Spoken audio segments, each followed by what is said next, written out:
Assalamualaikum warahmatullahi wabarakatuh.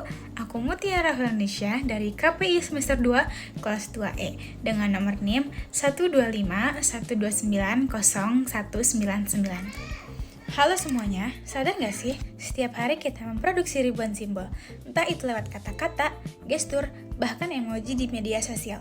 Tapi, pernahkah kita berhenti sejenak dan bertanya, kenapa kita berkomunikasi? Dan apa yang mendasari cara kita berinteraksi? Hari ini, kita akan membedah komunikasi bukan sekedar sebagai teknis kirim pesan, tapi sebagai hakikat kemanusiaan melalui kacamata filsafat dan etika. Etika atau etos berasal dari bahasa Yunani kuno, ethos, yang berarti adat istiadat, kebiasaan, atau watak.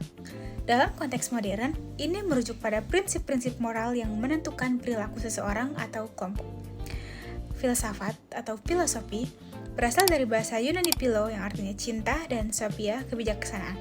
Secara harfiah, ini berarti cinta akan kebijaksanaan, sebuah disiplin ilmu yang mencari hakikat kebenaran melalui pemikiran kritis dan radikal. Komunikasi atau communication berasal dari bahasa Latin communicare yang berarti berbagi atau menjadikan milik bersama.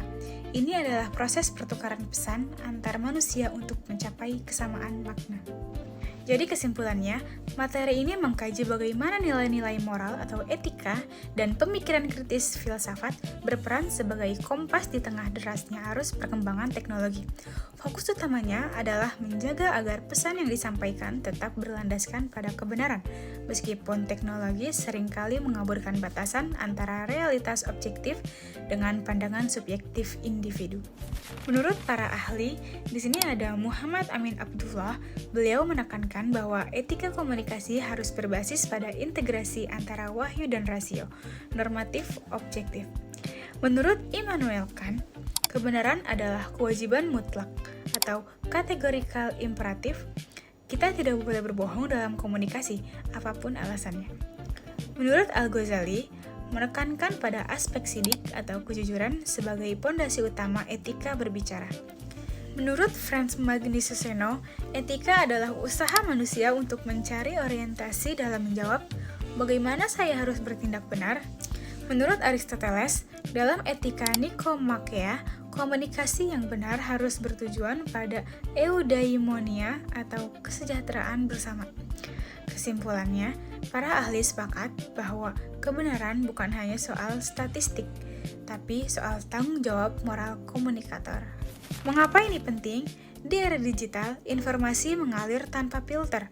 Tanpa etika, kebenaran bisa dimanipulasi menjadi hoaks. Pentingnya etika di sini adalah sebagai kontrol sosial dan filter moral. Jika komunikasi kehilangan nilai kebenaran, maka kepercayaan publik akan runtuh, dan tanpa kepercayaan, masyarakat akan hancur. Lalu, bagaimana kita harus bersikap? Dalam khazanah pemikiran Islam, etika sering disebut sebagai al-hikmah atau al-amaliyah atau filsafat praktis. Banyak orang menyamakan etika dan moral, padahal ada bedanya. Moral adalah nilai baik buruk dari perbuatan itu sendiri, sedangkan etika adalah ilmu yang mempelajarinya. Dalam komunikasi, etika berfungsi sebagai teori atau kompas sebelum kita melakukan tindakan komunikasi. Tujuannya jelas, untuk mencapai kebijaksanaan dalam hubungan antara manusia. Pada realitas sosial saat ini, etika komunikasi menjadi krusial. Mengutip dari beberapa literatur jurnal ilmiah, ada 4 pilar yang menjadi syarat etis bagi kita, terutama di ruang digital. Yang pertama ada kebenaran atau truth, objektivitas fakta dalam pesan. Yang kedua ada keadilan atau justice, menghargai hak informasi orang lain. Yang ketiga ada kebebasan atau freedom, berpendapat secara merdeka namun tetap bertanggung jawab.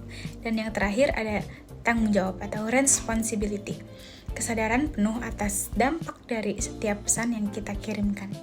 Sederhananya dalam jurnalisme, seorang jurnalis mungkin punya data benar tentang sebuah tragedi, namun secara etika, ia tidak boleh mengeksploitasi foto korban demi clickbait. Di sini, kebenaran atau fakta harus berjalan selaras dengan etika atau penghormatan martabat manusia. Jadi, komunikasi yang efektif bukan soal seberapa canggih teknologinya, tetapi seberapa dalam refleksi filosofi dan etis di baliknya. Menjadi komunikator yang baik berarti menjadi manusia yang sadar akan tanggung jawab sosialnya. Mungkin cukup sekian bahasan yang biasa saya sampaikan. Mohon maaf bila ada kekurangan atau kesalahan. Wassalamualaikum warahmatullahi wabarakatuh.